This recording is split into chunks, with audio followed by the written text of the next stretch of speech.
Welcome to Politics Done Right. I am your host, Egberto Willies. This is a progressive program that will take the mystery out of politics.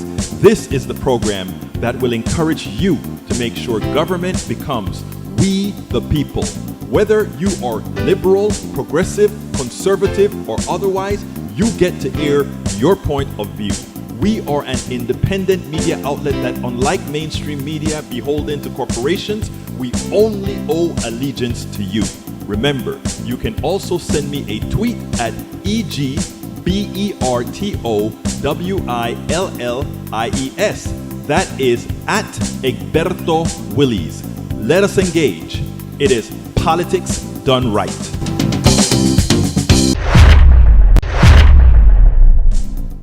Well, folks, welcome to one more edition of Politics Done Right. I'm Egberto Willies, your host. Thank you so kind of being a part of the show. This is our internet edition of Politics Done Right, where we'll actually get to hear Alex Lawson on the Social Security issue. We're going to talk about that in a little bit. Welcome aboard, welcome aboard, welcome aboard.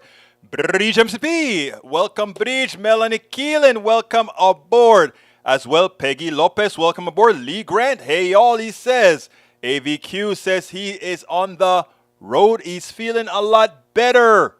Feeling better, case anyone's going to ask. Everyone's going to ask how Brother Rodnan is doing. And he's doing a lot better. Also mailed out my absentee ballot earlier. Today is the first day of voting here in Kingwood, Texas, here in the entire Texas. And Eric Hayes is in the house as well. Welcome, my peeps. Welcome, my peeps. I trust everybody had a good weekend. I had a good working weekend. Hayes is on the start. Egberto, nationalized oil by our government will net you waste and corrupt people just like Petrobras. I want to ask a question, because this is something nobody asks, right? What makes you believe that inherently executives working for the government running an oil company would be any more or less corrupt than an executive running an oil company in the private sector?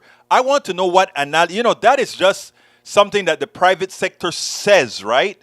Because they want it to be true, and they make sure to interface with government to ensure government fails. I want to know, what is the mechanism?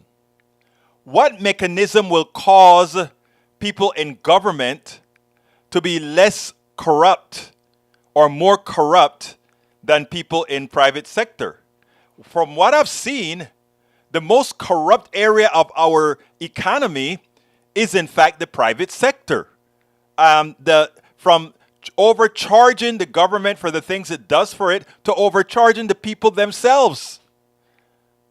A piece of mail can get from one point of the United States to the other for under 60 cents. From the private sector, they can't do it for under $5.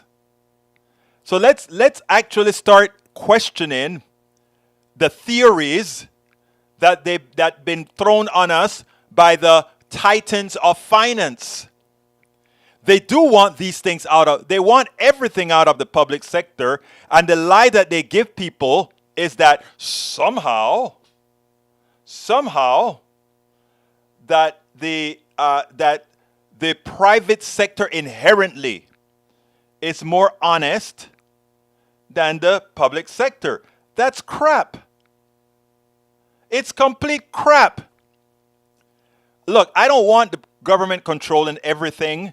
I don't want the government saying what pizza I can eat. I don't want the government saying what kind of milk I can buy. I don't want the government doing all those things. I want that to be done by the private sector, because it's all of us. If you are selling stuff that I don't want to buy, I just don't buy it. But when it comes to healthcare, when it comes to energy, when it comes to these other things, it's a figment of your imagination to believe that the government is inherently more corrupt than the private sector, when the private sector by design has a premium on everything it sells to satisfy all these investors that want a profit. Folks, you have been fed a lie for far too long, and it's time to get rid of the rocks in our heads, and start asking the practical questions. What would make a government executive more corrupt than a private sector executive? What inherently would do that? And the answer is simple. Nothing. Nothing. In fact, the manager and the engineer, or the manager in the private sector, has more of an incentive to be corrupt. And that's what we find in real life. We need to stop all this indoctrinative thinking that enslaved our minds for so long into allowing corporations to simply take advantage of us. I'm going to have a woman in my studio at KPFT. Her name is Tanisha Hedspeth. She's a county, the county clerk here in Houston, Harris County. And she's going to show you what good government, people who serve in government, good government, does. It's very, very important. Eric Hayes says creating an environment of redistribution would make the country less productive both from a job creator and employees. That makes no sense. It's again something fed to you by a think tank. Allowing all to have equal access to success does not do that. Redistribution fixes redistribution is a must to fix the aberration that is capitalism. Why should somebody who pushed paper make $1 billion? They're extracting $1 billion out of the economy. They're extracting that. That needs to be thrown back into the economy because they didn't do any work to deserve it. So you can follow the lead of the corporatists who have to have those indoctrinative statements so that we can keep a fraudulent system afloat. But doing so does nothing. Camelia May says, interested in your comment on the new program for awarding visas to Venezuelan and Ukrainian people. Do you think this program is at risk of politicians removing these immigration visas? No. I think if they follow the rules and get their visas, they'll be fine. They'll be fine. But I wish that was afforded to the Haitians as well. I wish that was afforded to some of the Cubans that are thrown back as well, right? But that's for another story. If you read you'd kind of get a piece of that story when it comes to Latinos. The Ukrainians aren't Latinos, but the Venezuelans are. In my news story today. And by the way, I released a new version of Tribulations of an Afro-Latino Caribbean Man. I released a new episode last night. Please consider going and check it out. Lee Grant says, a neo-Marxist reorganization of society economically and socially will have intended consequences. Again, I don't want no neo-Nazi reorganization or Marxist reorganization. I want a bifurcated reorganization that puts into the public sector that which belongs in the public sector, and into the private sector that which belongs in the private sector. It's that simple, not complex. If it's something that you must have, surgery, healthcare, it belongs in the public sector. Basic energy, not all energy, basic energy, basic food, not all energy, in the public sector. In other words, if you are starving, you should be able to go ahead and get a sandwich.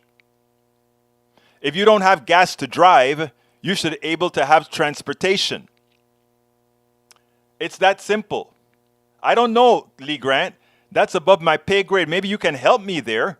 Maybe you can teach me a few things, Brother Grant, because I know you're a Christian man and you're going to listen to what Jesus had to say about teaching a fisherman how to fish. But while you're teaching him how to fish, he has to be fed to survive, right? So you can help me there, Brother Grant. I'm pretty sure you would. What else have we got here? Millions of Venezuelans are refugees. More than 3.5 million Venezuelans who fled their homeland over the past 5 years to be officially considered refugees, United Nations. And you know, a lot of that problem we created. Pookie Wood says, my in-laws and wife say sandwich. Ellos son latinos, eso porque dicen eso. Nosotros decimos sandwich. El sandwich. I say sandwich. I don't know what I say, actually.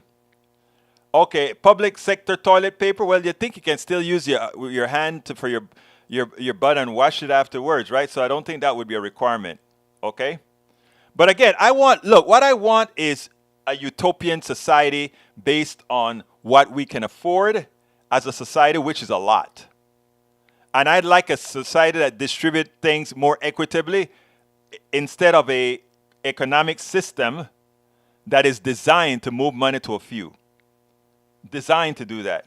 Yup, I'm black and they are Mexican. Oh, yeah, my sister is married to a Mexican brother from Guanajuato, and both my sister and myself are from Panama. So we are some black Latinos, man. You hear me, Pookie Wood? And by the way, welcome aboard, Pookie Wood. I like your handle. Okay, let's see. I think it's about time for me to go ahead and show the video on Social Security. I think you guys are going to find this quite intriguing, and then I'll come back. But let's see. Lee Grant says government supplied food would have to be culturally sensitive. That could get complicated. There are culturally insensitive foods, and what I mean by that, there are foods that speaks to every culture, bread, certain breads, etc., etc. I think when it comes to things, it's like things with blood, like Jews can't eat. Those that want kosher food, and and there's nothing wrong with that, really. I mean, I know you're saying that to make a point, but we can have a lot of good culturally sensitive foods. All we have to do is have a whole variety of food. You go to HEB. HEB is culturally sensitive to me. I bought green plantains just before I came to the show. I came from KPFT. My wife was a little bit sick as she went back to work, and I said, hey, I'm going to do the cooking today. And I went and I got green plantains, and I got yuca. Also, you guys call it cassava. Some people call it tapioca, I believe. But it's cassava, yuca, we called it. And I'm going to make me a little bit of fufu and some soup. Okay? So, the reason I'm telling you this is I went to HEB, our big grocery store, and I found so much stuff from all over. If the private sector can do it, the government sector can probably do it a lot better for cheaper. In something like in groceries like that. Okay? Not that I'm not trying to say let's get rid of grocery stores. That's not what I'm saying at all. So don't get on your high horse. Bridge MCP said, come to New York City, get any food you want. My daughter was in New York and she loved eating off of the streets. She could get some of the bacalao, the salchicha de bacalao, or she could get all kind of good stuff. Not salchicha. ¿Cómo se llama eso? Like anyway, you know what I'm talking about. Pookie Wood says, I'm in Austin. I love Austin. I went to the University of Texas. I'm an oldie, though, but I was in 6th Street when 6th Street wasn't a thing. Well, actually, it was a thing when I was there, but they didn't have it all nice and closed up. It was kind of rustic when I was there. I used to love going to Mount Bonnell. That's where I had a lot of my, don't tell my wife, our little outings on Mount Bonnell, etc., Anyway, in Austin, you haven't been grocery shopping if you haven't been to HEB. I know HEB is tops, man. HEB is tops. And I don't think they're bad people either. I think, if I'm not mistaken, I think they're good folk. Strongest statements out today are in Sarah Kendis' new book, The New, How a Culture of Conspiracy Keeps America Complacent. I love that statement. Dirty water dogs, LOL. I like those too, girlfriend. Codfish, yes, codfish. There are these codfish patties. It's not patties. It's actually like a codfish infused into fried bread. Oh, it's so good. You got to have it. No pork for Jews and Muslims, for those who follow such religious restrictions. But I think Lee Grant is trying to make a different point. My guess, the difference between multiculturalism and cultural appropriation. I love multiculturalism. And it's not about appropriation, right? I have all kind of cultures in me. By relations, we have a lot of cultures in our family, from white to black to Latino to absolutely everything is a foreign part of our immediate family, actually. So we are every type of folk in our circle. So I mean, that's just how we run, man. Or what's the word? That's how we rule. Carl Cox says, big business don't want stores or local farmers markets. Okay. Let's get started with a very important topic today. But beforehand, I'll take the other one later. Let's go with the Social Security, and then we'll finish. It's all yours. Welcome to another edition of Politics Done Right. I'm honored to have Alex Lawson, the executive director of Social Security Works. Alex, how are you doing today? Very well. Thanks for having me. Well, look, Alex, one of the reasons I wanted to have you is that there is something that's happening that I think every American needs to be aware of, specifically about Social Security and Medicare. We have many believe, I personally don't, but many believe that this election cycle is likely to go to the Republicans holding on to the House. And if that becomes a reality, they are intent on, from what I understand, from what McCarthy had to say, Kevin McCarthy, who will be the next speaker if they win, he wants to hold the nation hostage with the debt ceiling and using the debt ceiling to prevent a universal market crash, to hold Social Security and American hostage to Social Security and Medicare. Why don't you tell me a little bit about that? So it is basically the exact same playbook that they ran under Obama. And it's 100% what they will do. What they do is they take the debt ceiling. They make all this noise about, oh, well, they're being fiscal conservative. They have been fiscal conservatives their entire lives. I mean, like, look at the Trump era. They're not fiscal conservatives. All they're doing is trying to hurt the economy and the people in order to take the presidency in 2024. So what they want to do is cause pain and chaos so that it hurts Biden, so that it increases their chance of taking the presidency in 2024. That was absolutely what the Republicans did under Obama when they tried to, from 2010 to 2012, they just consistently held the debt ceiling hostage and pushed the nation to the brink of financial collapse. With it's not like the United States doesn't have the money.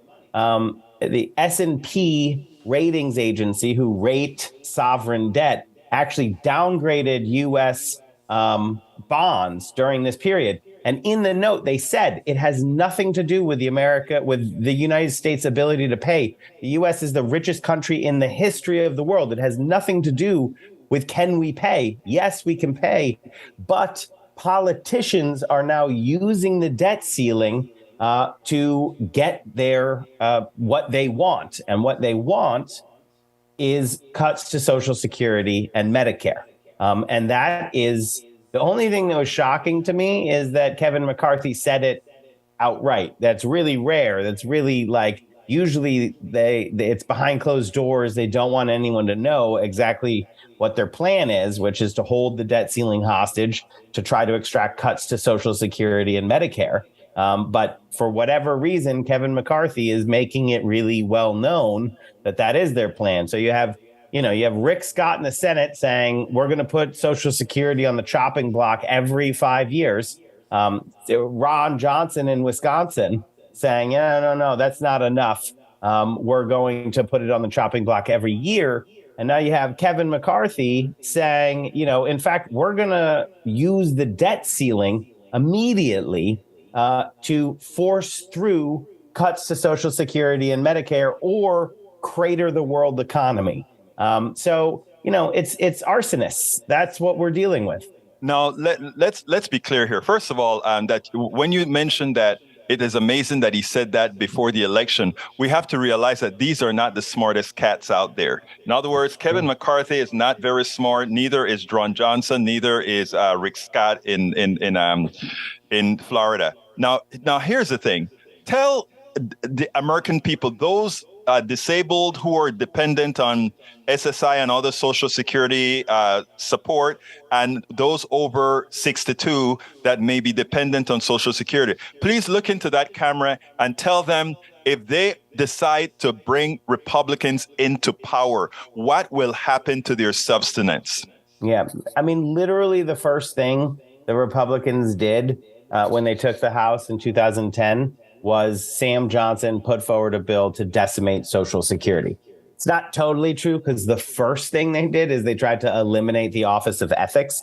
That was the first thing they do, because they're super corrupt, so they don't want anyone looking over their shoulder. But the second thing they did is they put forward a bill to decimate Social Security. So, I mean, this isn't it is exactly what will happen. And then if Republicans take control, the only question is which one of their disastrous plans are they going to be able to try to ram through? If the But what I Republicans, want to know, Alex, what I want to know, because one of the things I find with many of the people, the opponents of Republicans, is they tell the American people Republicans bad for you.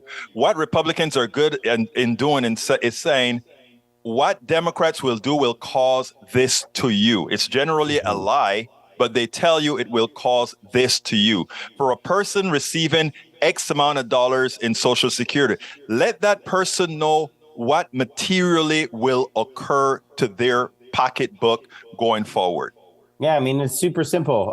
Your benefits will go down. That's what the Republicans are promising to do. The only question is they're also promising to potentially just get rid of the entire program, which would literally your check goes away. That it seems very unthinkable, but I heard a lot of people say that about SCOTUS overturning Roe as well. Oh, that's not going to happen. It's what they've been trying to do for 40 years. So, yes, it is what can happen. George W. Bush tried to just give our Social Security away to Wall Street 2 years before Wall Street collapsed the world economy. What that would mean for people is that the checks that they get every month that they've earned after a lifetime of work go away or go down. And, in this economy with corporate price gouging and prices going up as fast as the corporations can get away with it, the only thing that is saving grace is Social Security that just got a 9% cost of living adjustment, right? So benefits are going up next year because this year there's a 9% cost of living adjustment. Medicare premiums are going down. The Biden administration announced that. So you have Medicare premiums going down, seniors, people with disabilities paying less for their health care, Social Security benefits going up, seniors, people with disabilities, and survivors getting more money in their pockets because of what happened now. What the Republicans are promising to do is to lower the cost of living. So they want less money into people's pockets. They want to cut benefits directly, less money into people's pockets. They want to get rid of the ability of Medicare to negotiate drug prices, which we just won. They want to raise people's drug prices. That's what it means for people. Less money in your pocket and prices skyrocketing, especially on prescription drugs again. You know what Biden just did with the Inflation Reduction Act? No one in Medicare's drug prices can spike anymore. No one. No one in Medicare's drug prices are going to be able to go up faster than the rate of inflation from now on. And inflation is super high right now because of corporate price gouging. But, pharma's been price gouging forever. They're the OG price gougers. So the average drug, not the average, but for the most commonly used drugs in Medicare, we're talking 35% is what they're increasing. A 35% price increase, just price gouging, gone because of the Inflation Reduction Act. That's over starting next year. The Republicans are promising to get rid of that. They want to repeal Medicare negotiating lower drug prices, and they want to replace it with you paying higher drug prices. I mean, it couldn't be as more stark. Republicans want to cut Social Security benefits. Democrats want to expand Social Security benefits. Republicans want to raise your drug prices. Democrats want to cut your drug prices. Again, it's hard to watch this happening and see people who don't understand this. Like they don't, oh, maybe, maybe it's but different than here's that. Alex, what I like to get informed people, because a lot of people say, well, why would they purposefully just want to hurt people? Nobody wants to purposefully hurt people. And you know what? I'm going to say this. Republicans don't want to purposefully hurt people, but they want to have maximal gain for their benefactors. And maximal gain for their benefactors mean they have to hurt you to actually get that done. And I think sometimes that is a part of the message that people don't understand. Well, people don't want to just go out there and hurt you. Well, no, they don't want to just go out there and hurt you. They don't care about you. I mean, as far as you're concerned, you're immaterial. You are just the widget used to gain access to more wealth for those who are their benefactors. So let me ask you, because this is modus operandi for the Republican Party, in that they believe in a laissez-faire economy. They'd like to throw your health care into Wall Street, as you mentioned, and ultimately what they would want to do is make government seem so dysfunctional that then you run to the private sector. Explain a little bit about that. Yeah, it's the oldest trick in the book. So they kneecap the mailman, and then they complain that the mail is late, and then it just so happens that they got a cousin over there who does private mail delivery service for just 6 times the price of the U.S. Postal Service, and with a far poorer quality. It's the con. They call it privatization. That's not what it is. It's just stealing. Right. It's like, thank you. It's our stuff. And they're like, I don't like it being your stuff. I want it to be my stuff. It's just stealing. So like, this is what they do. When has it ever worked? You tell me, have them tell you, right? It doesn't make anything more efficient. All that happens is that a small number of rich people become more rich. And then those rich people take a teeny tiny, because politicians are actually cheap. The rich people have so much money. They take a teeny tiny bit and they just throw it over to the politicians and they say, keep my game going. I mean, look at drug prices. It's the easiest one. Pharma's entire game relies on the government allowing them to charge whatever they want and protecting their patents that allow them to do that, or otherwise create their monopolies, protecting their monopolies. When the government doesn't allow them to do that, like we just did with Medicare negotiation, the prices go down. Right. So all they do is they make literally over a decade trillions with a T of dollars. That's what we're talking about with drug prices over 10 years. That's in the New England Journal of Medicine. You can Google it. You can look at how much money it is. And then they take off, a few millions, tens of millions or hundreds of millions. But when it comes to trillions of dollars, that's pocket change that it takes to buy the politicians to ensure that their game keeps going and that they can, afford another golden yacht. So, yes, maybe some of the politicians don't actively want to hurt people. They're just in a gang, right? They're just like, they know how it works. These people give them money and tell them what to do. But the people at the top, the sociopaths at the top, they absolutely know that what they're doing is hurting people. They're counting on it hurting people. They know that when they can hold people's health and lives hostage, that's when they can take the most money. When the question is, how much are you willing to pay for your life, for your children's life? How much are you willing to pay for this drug that your child needs to live? And the answer is everything that you have and everything that you can borrow and then everything that you can steal. And they know that. And they know that the only way to keep that racket, right? It's an illegal racket is what's going on. The only way to make it legal is to buy the politicians to protect it. And like I said, politicians actually come real cheap, especially a bunch of House Republicans. They're super cheap. And so that is exactly what they're going to do. Now, Alex, we just have a couple more questions here before we're done. First of all, one of the things that irks me the most is I don't see you enough on broadcast TV. I don't see you enough on cable TV, someone who understands this matter.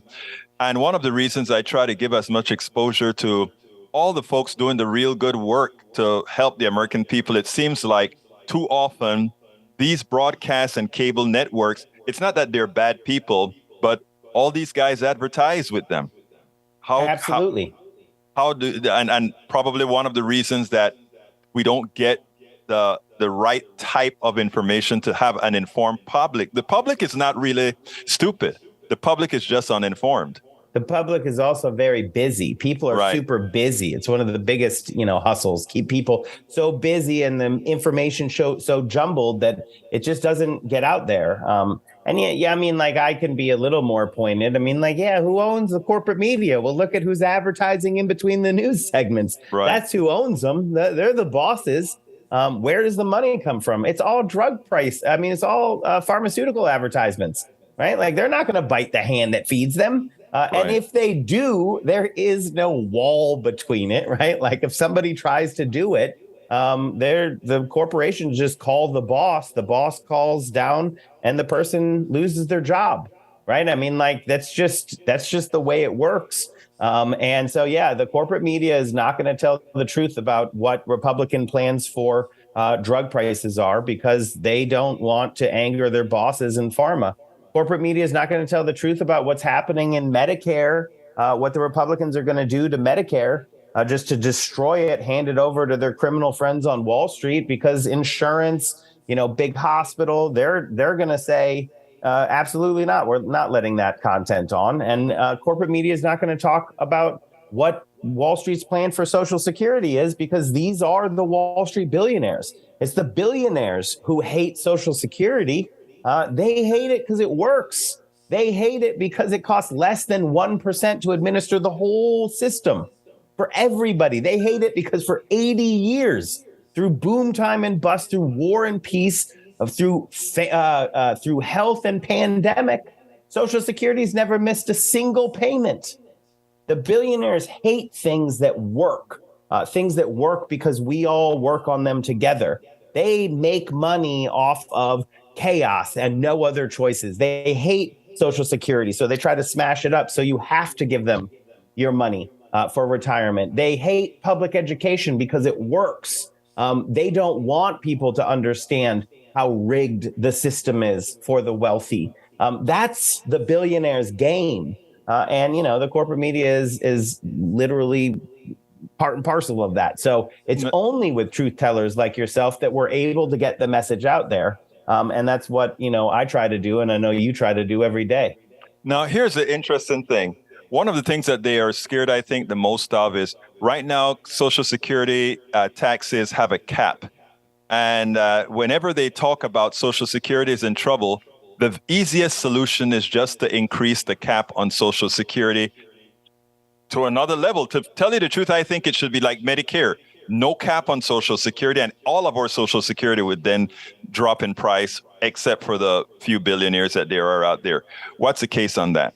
Absolutely. So the first $147,000 of a person's wages are 100% taxed for Social Security. So for the vast majority of Americans, your wages are taxed on 100% of what you make is paying into Social Security. But for a billionaire, it's a teeny tiny percentage of it, right? I mean, like a billionaire like Elon Musk or somebody like that, he probably stops paying on January 1st, like 1 minute into 1 minute into January 1st. Absolutely. And we don't. We pay the whole time. Right. So the answer is super easy. Okay. I want Elon Musk to pay into Social Security on 100% of the money that he makes, both wages, earned income, but also capital gains, everything. And if we do that, we not only can protect Social Security for, forever, we can increase benefits, which is the only problem with Social Security is millions of people benefits are too low. Bernie Sanders and Elizabeth Warren have a bill together that increases Social Security benefits $200 a month for everybody. That's not going to mean a lot for someone like Elon Musk, but for the millions of Americans who rely on Social Security, that means everything. And so, yes, Elon Musk is going to have to pay on all of his income. Jeff Bezos is going to have to pay on all of his income for this tiny slice of people who've just been, having this upward redistribution of wealth from our pockets into theirs. It's just a little bit. They're still going to be richer than any person should be. They'll have more money than they can spend. Absolutely. There's no way they can spend it. The amount of money that these people have actually accumulated, I mean, it's sick, right? I mean, you used the word earlier, psychopath. They are psychopath. Every single billionaire that objects to saying tax my entire wage for Social Security has to be considered a psychopath. And I don't know if enough Americans know that while 100% of their income is Social Security taxed, that most of the billionaires, it's inconsequential what they pay in Social Security taxes. Absolutely. And that's just, you want to know why they fight so hard to destroy it is because they don't want that to happen. They don't want to pay in on all of their income. And you mentioned Medicare, that happened under Obamacare. And if you want to remember like what happened there, that's all the billionaires cared about.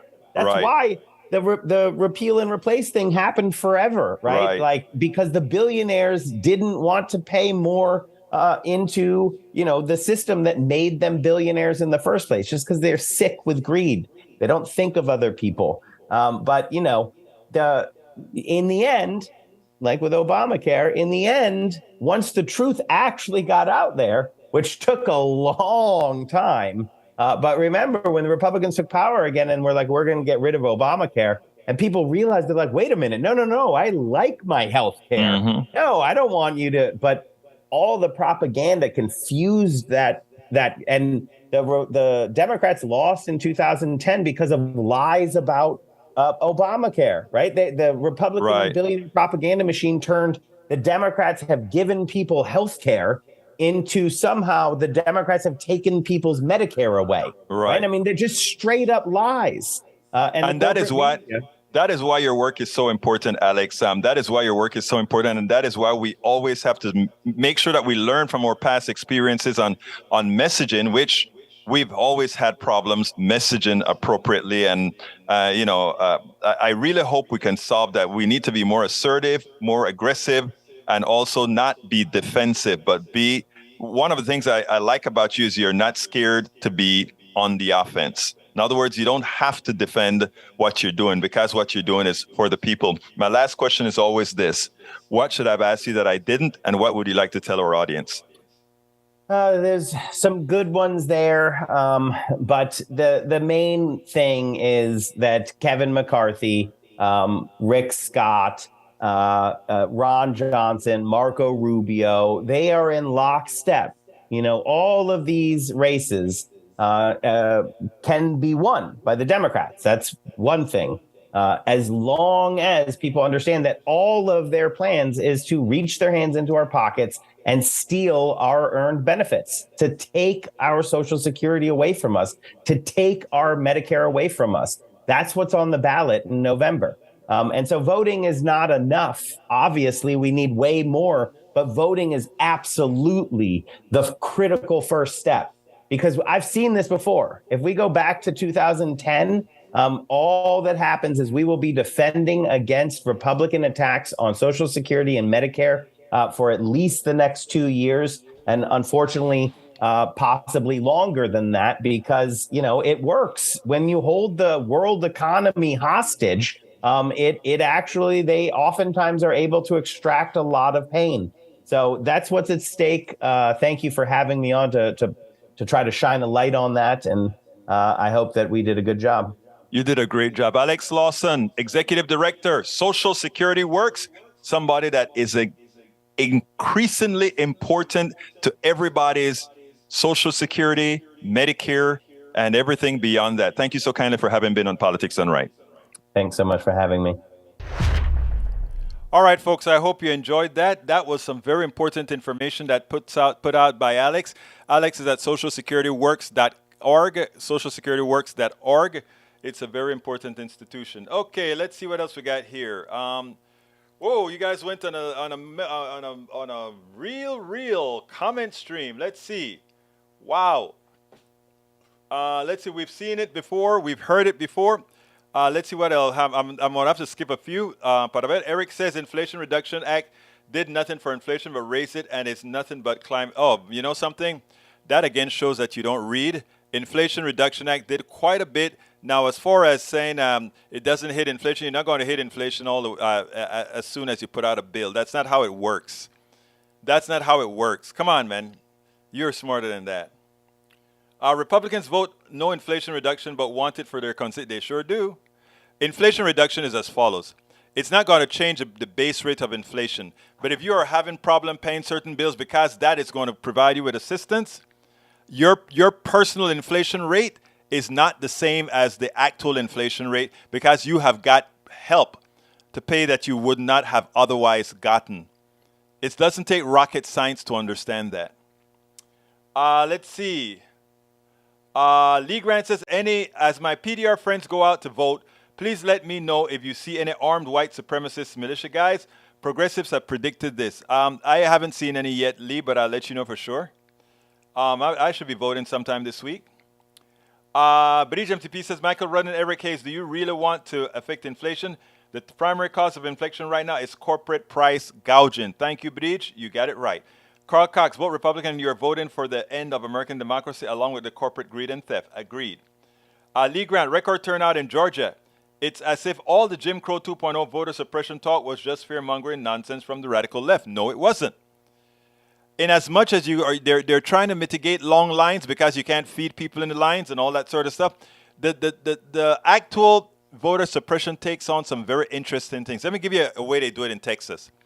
It used to be in places where you have a large conglomerate of people that are voters, you'll get a voting machine there, like at Texas A&M, like at TSU. These are different Texas locations that have always had voter places. Guess what they did? Remove the damn voting machines and make sure that the kids have to drive to go vote. Is that not? It doesn't qualify as voter suppression in the real sense, but you see, what they do is they make it more difficult for people to vote. Lee Grant, you can be a right-winger, you can be a Trumpist, you can be all of that, and still admit that that is what's occurring there. It's not difficult. Pookie Wood, especially true on the local level when we're talking about who is more vocal in the area of town. The working class areas don't have time to be at city council. Exactamente, hermano. Exactly right. They privatize all higher education by making families, students, parents, grannies, and grandpas pay for credit hours by taking out huge loans. Biden debt forgiving don't become close to do. It's not close enough. I agree. E2247, you're absolutely right. Insurance is a fraud. I agree. Let's see. Breach says, don't be confused. We proved in 1918, and it remained true that turnout does not dispel voter suppression. Abrams said Monday, suppression is about barriers to access, but the antidote to suppression is overwhelming polls. Exactly. Thank you very much, Breach. You're so smart. Social Security still caps at 118. I thought it was 147, but I could be wrong. Daniel Ledo says, the reign of the postmodern neo-Marxists is coming to an end. These guys are already irrelevant. They just don't know it yet. Wow. I couldn't. If I could, the inside of me is cracking up, but I won't. For 2022, the maximum insurance tax is 147. That's what I thought, up from 142 in 2021. As a result, the cap increases workers' earnings. Least 147 face an annual rate of $260.40 in a payroll tax assessed at a 6.2 annual rate, while the self-employed pays 15%. That's what I pay. Actually, when you count, it's 15 point something percent when you include the Medicare tax, because everybody pay Medicare on everything that they earn. Let's see what else we got here. I'm reading before I go to the next video. The guy Alex is great. Thanks, Egberto. Thank you, Bridge, for being here to listen to it. Now, please spread the word. E2247 says, Alex Lawson is in it for the long haul. He sure is. Bridge MCP said it will raise 0.05 in the next 2 years. Eric Hayes says, how about pack some food or water when you go to the polls? You missed the point altogether, as usual. Egberto Willis, don't be confused. We proved in 2018, and it remains true that the turnout does not dispel voter suppression. Alarms said Abrams said Monday. I think I read that one already. I read that one. Yes. Okay. I have been. Let's see. What time is it? It's 3:48. Let me do my ask. No, I'll do the next video, and then I'll do my ask at the end. Here is the funny thing. Okay. The crime rate that we are seeing is a direct result of Republican policy. Yet too many Democrats have allowed Republicans to take the upper hand as if Democrats love crime. We even had a foolish senator, Ogerfeld or whatever his name is, go out there and made the stupid statement, and I don't use that word often, but made the stupid statement that said Democrats are letting folks do crime for reparations, which implies all crime is done by black people. Of course, we know the largest mass of crime is committed by white-collar thugs in the insurance industry, in the corporate sector, who rip people off left and right. They have caused more damage to everybody than anyone you can think of. But, you know, when you're indoctrinated, you don't see that. Anyhow, so I created my own ad that Democrats should run. I want you guys to critique it and let me know what you think about it. Here is my ad. Here is my ad that Democrats should use when talking about crime. The crime rate increase is real, but how can Republican politicians responsible for that increased violent gun cause crime rate solve the problem? Let's talk about the facts. The fact is the rates of violent crime are higher in Oklahoma under your watch than in New York and California. That's a fact. States run by today's Republican politicians have higher crime rates. States run by today's Republican politicians unleash guns onto the public, allowing virtually anyone to carry. States run by today's Republican politicians allow the theft of community dollars from the many that would reduce crime to enrich their friends. And while today's Republican politicians falsely attack others for defunding the police, it is they who cut the overall funds to keep you safe. When you vote, do not vote the rhetoric and lies. Vote the facts. Vote the truth. Vote your interests. Vote your safety. The crime rate increase is real. Now tell me, guys, I should send that to the DCCC and say, hey, guys, run this everywhere you have a commercial that says Democrats are into crime. Run that commercial, because I want to remind you of this.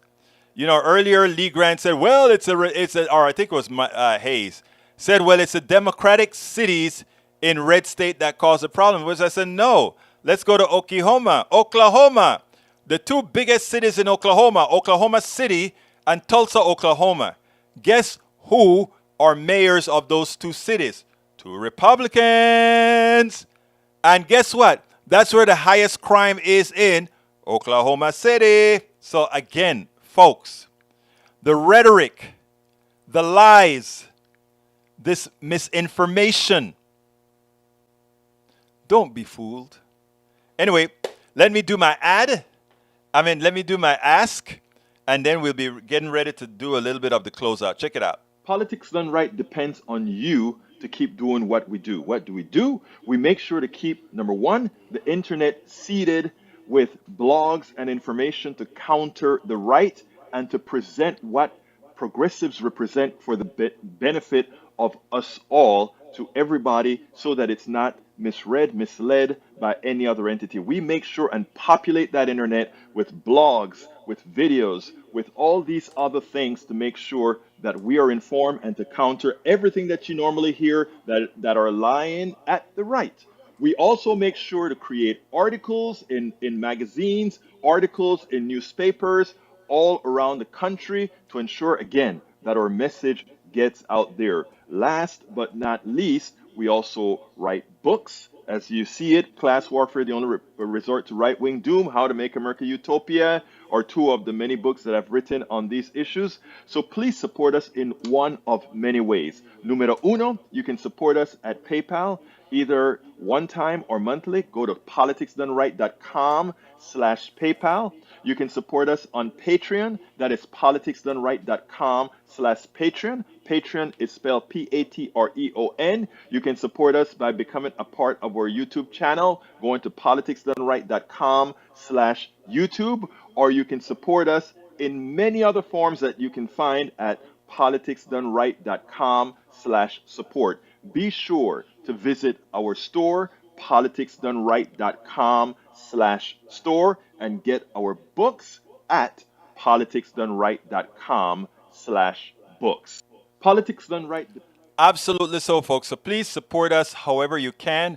We are very low right now on our we've lost a few of our long time subscribers. I mean, for some people, I mean they've done their part. I sent letters and thanked some great folk over the weekend. So I ask you to join the fold. Politicsdoneright.com. I have all the links in there. Please, please, please support us. Support what we do. As you can see, I make sure to bring you prescient information, truths, and also ammunition that you should use in your daily talks with people. We really, really need. Egberto Willis, send the ad to the DCCC, but the very last part is scary. Maybe good, maybe bad. Well, the idea is I'm just following what I see have worked for the Republicans. They're very good at doing this. So I kind of took some pointers from them, They're good. Hey, folks, please subscribe to my Anchor, to my podcast. You can get there at anchor.fm/Egberto Willis/subscribe. Anchor.fm/Egberto Willis/subscribe.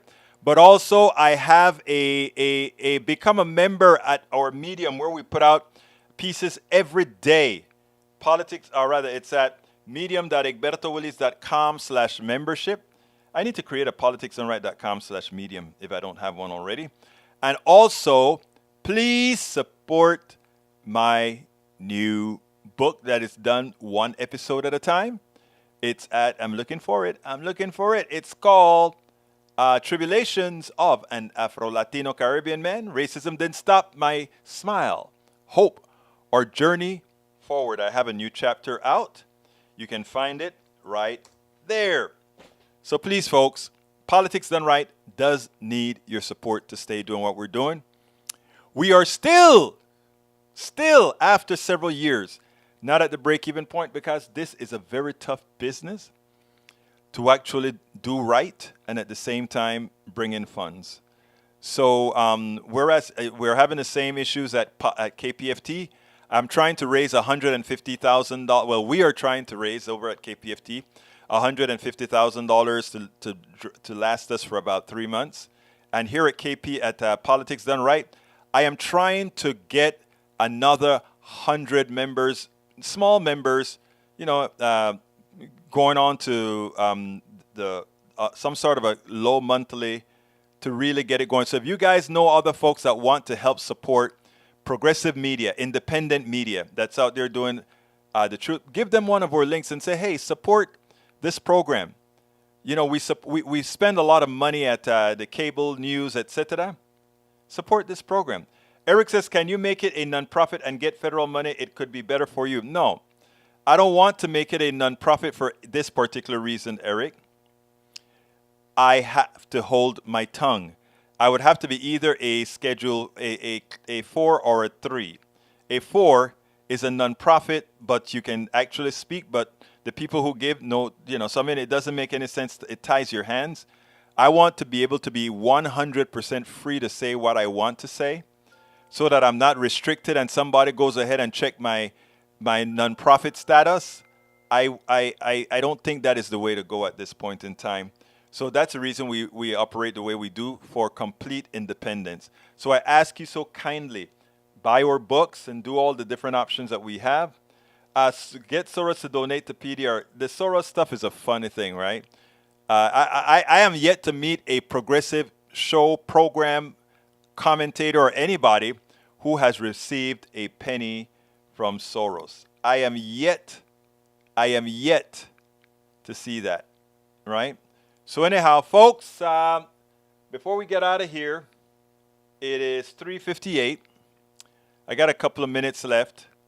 I want to say hello. Tom C. says, Lee Grant last Friday, armed and masked ballot watchers dressed in tactical gear sat by a ballot box in Mesa, Arizona, intimidating voters who dropped off absentee ballot. Coming attractions? It is a shame that they feel they have to show their manhood that way. It's funny, right? It is so funny. Anyhow, folks, it's time for me to get out of here. I want to thank you all for being here. I want to thank you guys for the support that you're going to provide to me ahead of time. Please make sure to share, and share. My name is Egberto Willies. This is Politics Done Right. And you guys know how I end this baby. I am what? Out!